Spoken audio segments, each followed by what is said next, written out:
What you are about to hear is not just a story about an ancient city.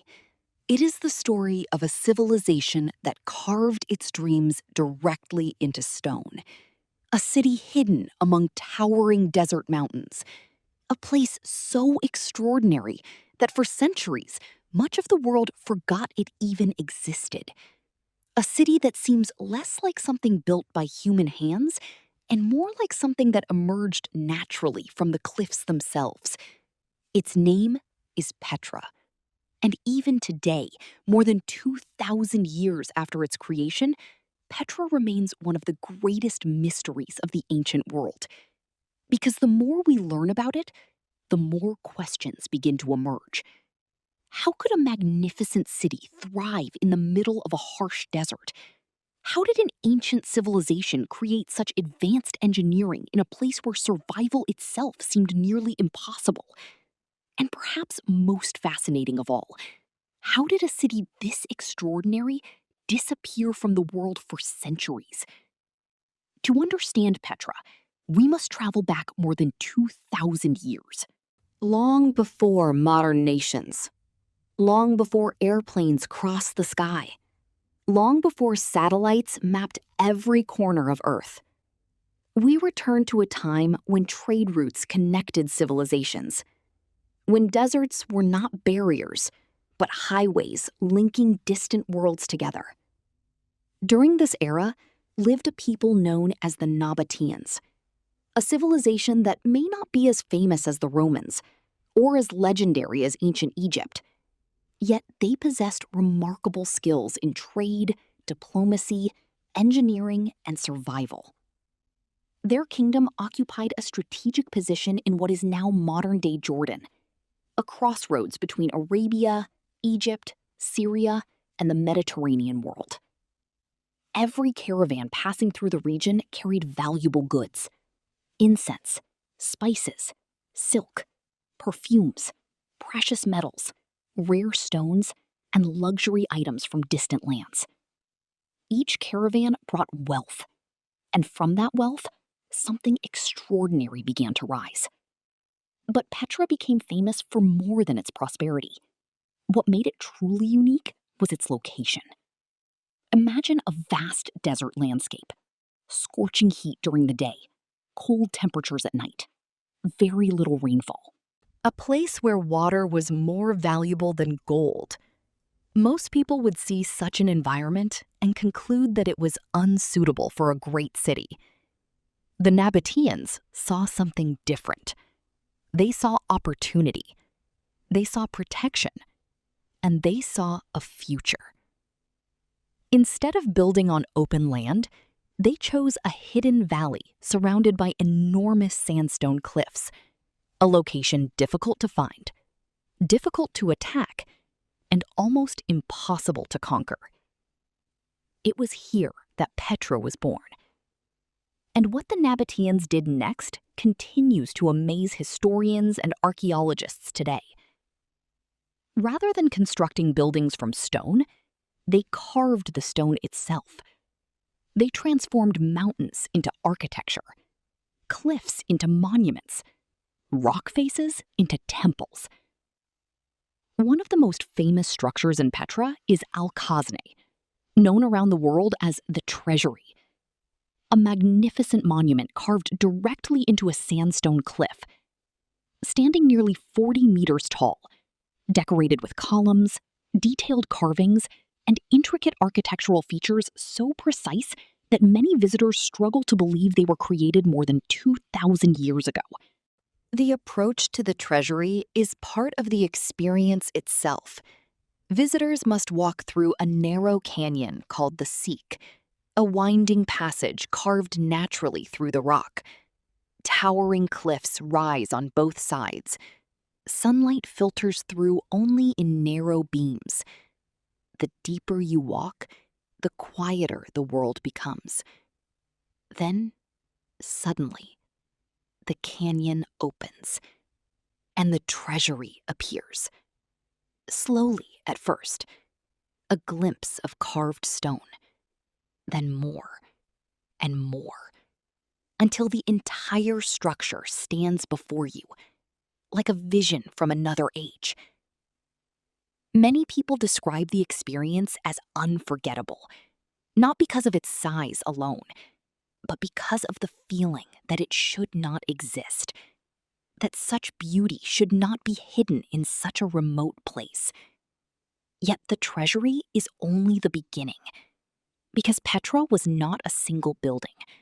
It was an entire city, a vast urban center carved into the landscape.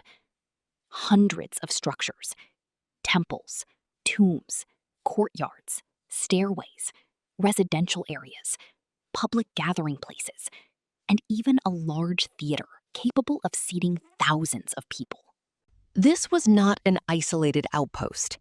This was a thriving metropolis, a place where merchants from across continents met and exchanged goods, ideas, languages, and cultures. At its peak, Petra was one of the most important commercial centers in the ancient world. But perhaps the most astonishing achievement of the Nabateans was not their architecture. It was water. Because in the middle of a desert, water determines everything. Without it, no city survives. And yet Petra flourished. The Nabateans developed one of the most advanced water management systems of the ancient world. They constructed channels, reservoirs, cisterns, pipelines, dams, and sophisticated collection systems that captured rainfall and stored it for future use. Every drop was precious, every resource carefully managed. The result was extraordinary. While surrounding regions struggled with drought, Petra maintained a stable water supply capable of supporting a large population. Even modern engineers continue to admire the efficiency of these systems. And this raises another mystery. How did a relatively small civilization acquire such advanced knowledge? Was it developed over centuries through experimentation? Was it influenced by neighboring civilizations? Or did the Nabateans possess engineering techniques that were simply far ahead of their time? No one knows for certain. As centuries passed, Petra grew wealthier. Its influence expanded. Its monuments multiplied. Its streets became busier, and its future seemed secure. But history rarely allows greatness to last forever. In 106 CE, the Nabatean kingdom was absorbed into the Roman annexation of Nabatea. Initially, Petra continued to prosper. Trade remained active, the city remained important. But gradually, changes began to occur. New trade routes emerged. Maritime commerce became increasingly dominant. Goods that once traveled through Petra now moved by sea. The city's strategic importance slowly declined. Then came earthquakes. Not one, but several. Powerful earthquakes damaged buildings, roads, and crucial water infrastructure. Systems that had sustained the city for generations became increasingly difficult to maintain. Over time, the population decreased. Economic activity slowed. Buildings were abandoned. And Petra began its long decline. Not through war, not through conquest, but through change. The world moved on, and Petra was left behind. Centuries passed. Sand drifted through its streets. Wind echoed through its empty monuments. The cliffs remained, but the city itself faded from global memory. Eventually, Petra became little more than a legend, known mainly to local communities, unknown to much of the outside world. Then, in 1812, a Swiss explorer named Johann Ludwig Burckhardt heard stories about ancient ruins hidden among the mountains. Disguised as a local traveler, he journeyed into the region. And what he found astonished him.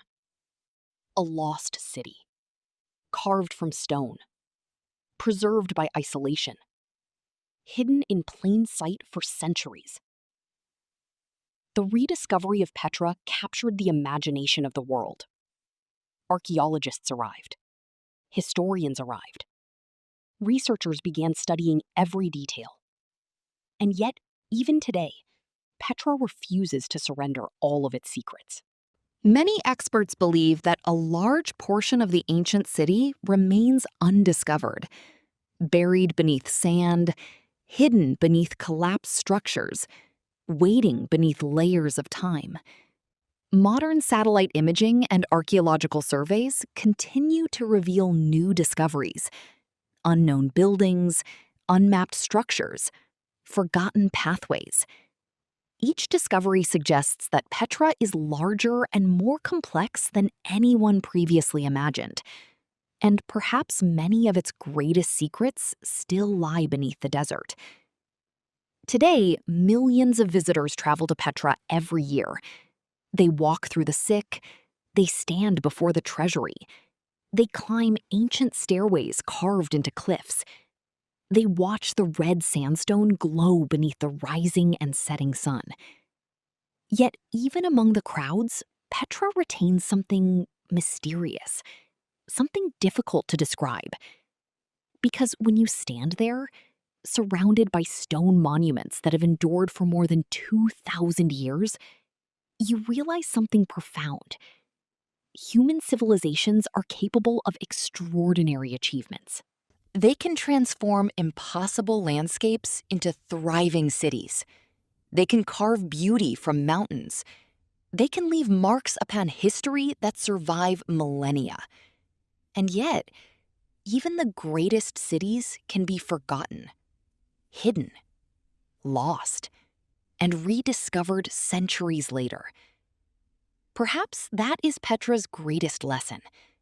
Not how it was built, not how wealthy it became, but how something so magnificent could vanish from the world's memory for so long. And as the desert winds continue to move through its silent canyons, Petra remains, waiting, watching, and holding secrets that may never be fully revealed.